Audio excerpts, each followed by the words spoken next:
Grabe. Maganda workout siya dahil mo. Wala pa ako ilang minuto, pagod na ako.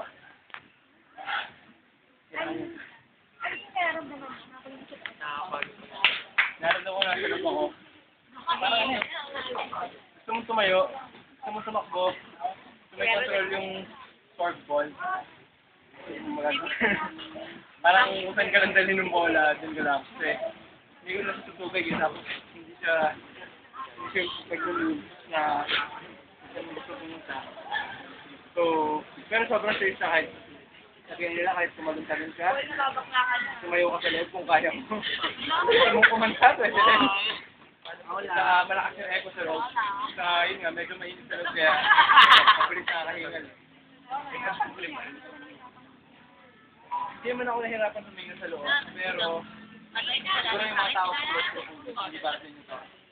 Kasi sigurado ako atakin ko yung pero sa kagaya ko at sa kagaya ng marami sa atin,